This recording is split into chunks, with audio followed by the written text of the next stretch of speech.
Welcome to the Cabral Concept, where board-certified naturopath and integrative health practitioner Dr. Stephen Cabral shares how he was diagnosed at the age of 17 with a life-altering illness and given no hope for recovery. It was only after studying and traveling all over the world did he discover how to combine ancient Ayurvedic healing practices with state-of-the-art naturopathic and functional medicine to fully rebalance the body and re-energize it with life. It's time to discover how to get well, lose weight, and finally feel alive again. And now, here's your host, Dr. Stephen Cabral. Welcome back, everyone. We're here today on our Wellness and Weight Loss Wednesday. We're going to be talking about intermittent fasting, but a very specific form of intermittent fasting that has actually been shown to burn more fat and boost metabolism using these specific parameters. So excited to be able to dive back into this topic. I know that a lot of people are listening to the intermittent fasting specific podcast. Really happy to see that. Again, always happy to go over your topic. So every time I get a question essentially from our community on intermittent fasting, I like to turn it into a show. And that's because if there's one person asking, then there's 100,000 other people that have that same question. So again, always happy to take these questions. And if I haven't spoken on it before, okay, let's turn that into a show. Because you've heard me speak about it in the past, and I'll link it up today. So if you go to stephencabral.com/2126, so stephencabral.com/2126, that'll be all of today's show notes. Head on over there. I'm going to link back to the previous intermittent fasting podcast because again, this whole topic is nuanced. It's definitely not as easy as fasting 16 hours a day or just eating one meal a day. I'm telling you right now, if you do that, you're going to end up with hormonal problems eventually. There's just no doubt about it. And you're actually going to start to slow your metabolism. Again, if you're 25 years old and you're a male and you're saying, no way, this is the best thing I've ever done. Listen, I get it. I understand. I was 25 years old once. And also it works in the long term. The caloric deficit and also the smaller eating window seems to just work much more easily for men than it does women. So again, it's not always the same for every single person, but eventually it's going to lower testosterone. It's going to increase stress. It's going to throw off certain hormonal parameters. Is it going to happen at 25? No, but it's probably going to happen at 35 because again, we have a clinical practice and we see these things happen every day. And eventually you turn from 25 to 35. So let's start doing the healthy living now. Again, you can do anything in the short term, but let's be careful of what we do for the long term. So what I want to do is I'm a huge believer in intermittent fasting. We've been using it in our practice now for forever, right? So it's been 20 years. Before intermittent fasting was all the rage, there was also practitioners using this for body transformation, nutrition, personal training, functional medicine, etc. And that's because it is the closest thing we have to the fountain of youth and overall health in general. And simply put, if you're not as familiar with intermittent fasting, it's essentially 12 hours or more, right? And you might say 12 hours without eating, that sounds like an enormous amount of time. And it does seem that way. It's a half a day without eating. It seems like you would literally starve, but that we know that's not the case. We actually know that it's highly beneficial for the body. And here's why. It gives your body downtime, right? It gives your body time to place its energy in other areas besides your stomach and intestinal tract for digestion, right? And your liver, etc. It actually allows then for the rest of the body to get more of that relaxed state where the blood flow isn't necessarily at the stomach and a lot of the energy going there. So that's a big part of it. I mean, no doubt about it. You're either digesting, eating, all that, or you're actually doing more repair.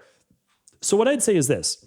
It's 12 hours, okay, more than 12 hours. It has a lot of benefits, which I've talked about on previous shows, but it's easier than you think. So if you've never tried it before, in our practice, we like to do something really simple. Stop eating at 6 p.m., start eating at 8 a.m. You can extend it, right? You can shorten it if you want. But if you do that, it's 14 hours. Now, you might say, well, I like to finish dinner at 8 o'clock. Well, I'm telling you right now, if you go to bed at 10, you want to finish your dinner by 6 or 7 at the latest. And that's because if you do track your sleep, your numbers are going to go up dramatically, meaning like more deep sleep, better REM sleep, lower heart rate, lower body temperature. You don't have to believe me. You can test your own stats. People are shocked at when they start to move up that dinner time. But let's say you finish dinner at 8. Okay, finish dinner at 8. Don't eat until 8 o'clock the next morning. 12 hours, right? Simple. 2-3 hours before bed, you're not eating. Stay in bed for 8 hours or so. Don't eat for another hour after waking. That's it. So again, you can have a glass of water. I have podcasts, many podcasts on which foods break a fast and which ones don't. So definitely check that out. We'll link it up at stephencabral.com/2126. Okay, so let's get into it. How do we burn more fat and boost metabolism through intermittent fasting? Because I already said there's negatives when taken too long, but a lot of positives when done right. It's literally, like I said, the closest thing we have to the fountain of youth, no doubt about it, and it works amazingly well for body fat and body transformation as well. I want to share with you just a couple studies here.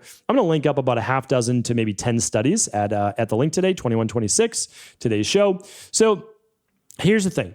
And this, again, we've known this back. And a lot of these studies are from like 2012 to 2016, 2018. So we've known this for quite some time. And the studies now are even greater.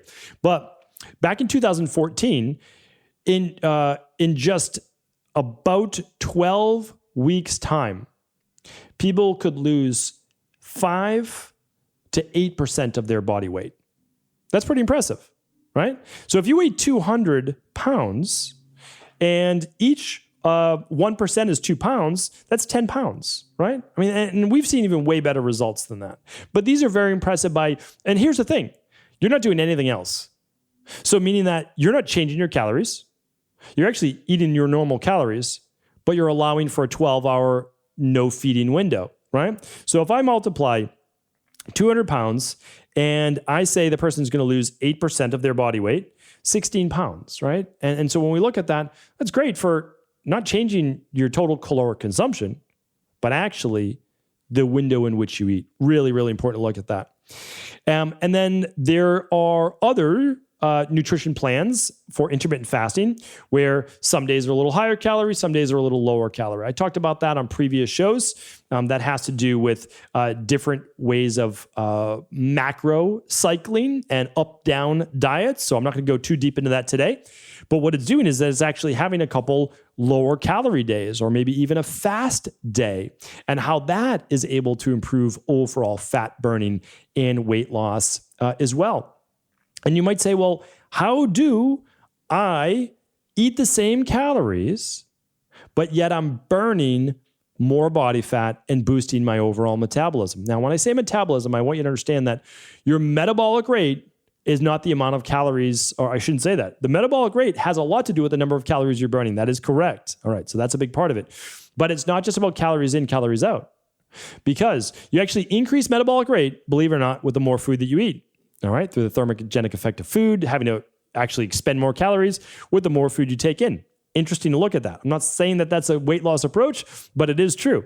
Another part to it is that it helps the thyroid, your overall sex hormones, the adrenal hormones, and other hormones in the body, which I'm going to talk about right now, actually lend themselves to your overall metabolic rate. The rate at which your body moves, its speed, its heat, its energy production, your mitochondrial ATP production, whether you're not able to get into the sympathetic nervous system or not. These are all important things to look at. Okay, so the first one is insulin. I've definitely talked about insulin before, but you can't have a good discussion about burning body fat and boosting metabolism if you have what's called insulin insensitivity or desensitivity. What you're looking for is to be insulin sensitive. What does that mean? It means that when you take in carbohydrates and you break them down to their simplest form, such as glucose, and that glucose, that sugar is in your blood, you want your cells to have open receptors that allow insulin to attach to those receptors, unlock the door of the cell, analogy-wise, and allow the glucose to go in. When you do that, you are not adding body fat as long as there's open doors, right? So that the glucose can be stored. That's not body fat, right? It goes into your liver and it goes into your muscle stores. Now, here's an issue though. What if you're not insulin sensitive? Well, now that you have free-flowing sugar all in your bloodstream, causing potentially prediabetes or type 2 diabetes, and it's going to cause a lot more inflammation. People abhor carbohydrates and all forms of glucose and sugar because they're whole locked onto this thing that any sugar and carbs are bad. It's the furthest thing from the truth. If you actually have a rise in glucose, I'm not saying that you should have spikes in sugar all day long. I'm not saying that. But it does improve your overall fat burning potential because it also is better signaling of what's called leptin and ghrelin. And I have a podcast on leptin and ghrelin as well, and we'll try to link that up today too. Those are your fat burning hormones. Those are your hunger hormones.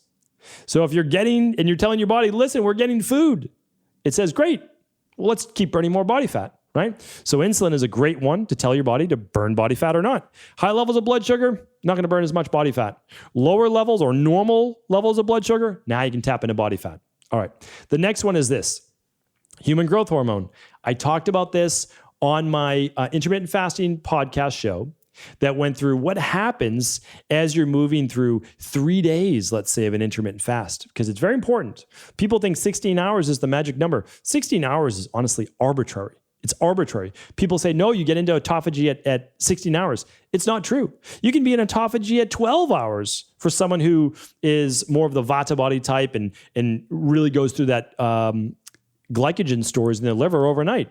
We've seen it happen all the time. There's no doubt about that, right? We know that. We know that this happens. Some people, it takes a little bit longer. It takes 20 hours, right, to get deeper into autophagy. So again, 16 hours, sure, it's a nice number, but it's arbitrary. It really is. It's a number that a lot of people shoot for because it's a simple number, right? Dinner to lunch. But check out my podcast on why breakfast is not the best meal to skip if you're going to skip a meal, okay? So growth hormone does increase, though. This is really important.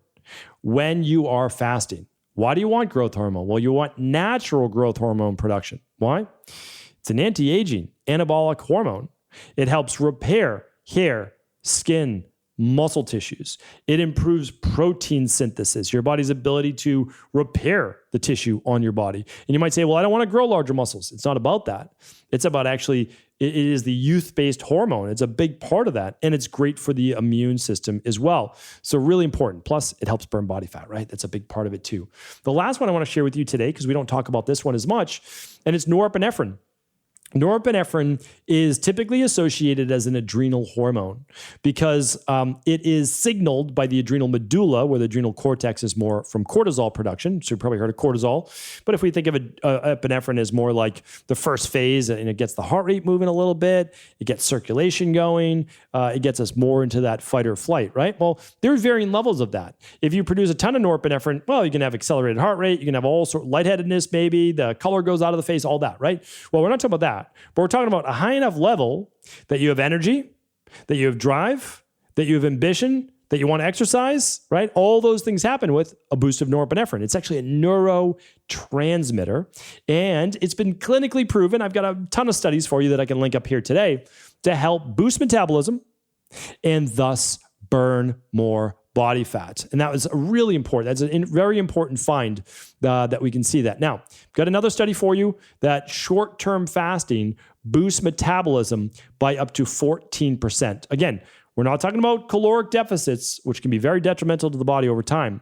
But what we are saying is that a 3-day fast boosted metabolism by up to 14%. Now, this isn't 3 days every single week. This is a 3-day fast. We do this once a quarter in our community. It's the Equal Life Functional Medicine Detox. Again, a lot of people say, oh, I don't know about detox. Again, listen, I get it. But if you look into the science, this is why people are getting such great results. I mean, these are things are scientifically proven. And it's great that science is catching up to what they already knew thousands of years ago in Ayurvedic medicine and traditional naturopathy. So this is a big part of why we do it. Give the body rest. Allow it time to begin to boost certain fat burning and metabolic hormones. And it's not just about burning fat. That's not the only reason you would do a functional medicine detox, right? That's not the only reason. It's actually the last reason. But what happens is this. It's very interesting. As the body gets healthier and healthier, you return to your natural normal weight.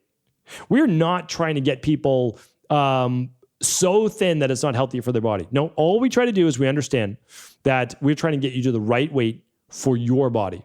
We're not comparing your body to anybody else's, and neither should you. So we just want to get you healthy because we know the more weight you are carrying, the less your quality of life. That means you'll have more inflammation, more joint pain, more difficulty with everyday movement. That is straightforward. However, being more than 20, 30 pounds away from your ideal body weight causes that inflammation, which is then leaves you more susceptible to every single comorbidity. I mean, literally, cardiovascular disease, high blood pressure, type 2 diabetes, and cancer, the 4 leading causes of death. So what we want to do is we want to say, listen, we just want to help you get as healthy as humanly possible. And as you get healthier through things like intermittent fasting, you're going to live longer. You're going to be healthier. Like that is how things work, right? It's an equation. It's literally a math equation. So this is really important for me to show you and to really look at. And then I just made 2 little notes for you. This is really important as well. And this is how the world works. And again, I totally get it. I understand it, but that's why you have to be careful of the source. You really do. And I don't have to be the only source. I'm not saying that at all. You should listen to a lot of sources, a lot of people. But I have no underlying motives. I've done 2,126 podcasts. All this information is yours. I've learned it. I just simply want to pay it forward. I'm the healthiest I've ever been, and I'm the healthiest I've ever been because of reading, researching, great mentors in the past, great practitioners, and this is the industry that I love. That's it. I mean, that's the bottom line. So I just want to share it with you. But here's the thing. In our culture, if something is good, more must be better. And that's simply not the truth. So we now know for many people, and unfortunately, it's mainly women, the longer your intermittent fast, meaning the further away it gets from 12 hours to 14 hours, over time, typically after 6 weeks, the slower your metabolism gets. But you might say to yourself, well, you just said intermittent fasting speeds up metabolism and burns more body fat. That is correct. When not overdone. All right?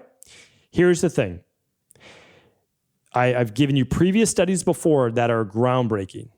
If you are going to do a 16-hour intermittent fast every day, and you are not weight training with resistance, the weight that you are losing after about 3 weeks, the majority of it is muscle mass. You might say, well, weight is weight. I just want to be lighter. You have to understand, over time, that's going to lead to bone loss and osteoporosis, sarcopenia, and muscle loss, weakness, and a general catabolism of the body. More wrinkles, more sagging skin, all of those things. So you have to understand, more is not more. Most people, 12 to 16 hours a day. If you're going to go to 16 hours, then you should be training with weights 3 to 4 days a week. Because the studies show that if you don't train with weights, the majority is muscle mass loss. Amazingly, when you train with weights, it is not muscle mass loss because you're keeping your metabolism elevated through weight training. Pretty remarkable. So that's why, again, all of this is nuanced. If someone's telling you 16 hours a day or more, or 20 hours a day, and they're not telling you to do weight training, they're going to cause you to lower your metabolism. But what we found in our practice is that 12 hours to 16 hours is definitely the sweet spot. Most people should not skip breakfast, but it doesn't mean that breakfast needs to be at 7 or 8 in the morning, right? We can still do 3 meals a day because it's one of the only ways to get in 7 to 9 servings of all the good antioxidant-based nutrition that your body needs. And I'll go into that on other shows. And then if you're not doing it every day, well, once a week, you can actually do a 24-hour, 1-day reset diet. And again, I have shows on that as well. And then every quarter, you can do a 3-day. And that is extremely powerful. But what if you did a 3-day every week? Well, then you'd lower your metabolism, right? So we're talking about once every 12 weeks. How did we learn this? 6,000 years ago in Ayurvedic medicine. Then we started implementing bioregulatory medicine, traditional naturopathy. And then, 100 years later after that, now we have the science to back it up that actually shows you that it boosts your metabolism by 14% on that 3-day intermittent fast. So much more I am going to talk to you about, of course, but I wanted to bring this to you. Remember, it's not all or none. It's a happy medium that we're really talking about. If you want to hear more about that quarterly functional medicine detox, if you've never heard about it before, again, no pressure, no obligation. Go to stevencabral.com/detox, DETOX. And if you want to find out more about your metabolism right now, your thyroid, your adrenals, the sex hormones like testosterone, estrogen, progesterone, DHEA, vitamin D, blood sugar levels, go to stevencabral.com/labs and click on the stress hormones, mood, and metabolism lab that will give you all of that. You can do it right at home. And then, of course, I'm here for any other questions. Just let me know. Post them in the comments on YouTube or right on Instagram, and happy to take care of those. Thank you so much. Enjoy the day. And of course, share the show with anyone you believe it could serve. Take care, everyone. Thanks so much for tuning into today's show. Appreciate you joining me here. Once again, as always, I appreciate the support. And right now, going on over at Equalife, you can save up to 25% off the entire store. Over 100 different products, protocols, and at-home lab tests, up to 25% off. Plus, this week, we are adding a brand new fun feature to the Equalife website, and that is our way of hopefully spreading the holiday cheer and also allowing you to save even more. To see what I mean, head on over to stevencabral.com/shop. Again, that's stevencabral.com/shop for up to 25% off store-wide, plus unique features only happening this week over at Equalife. Take care, everyone. Have an amazing day.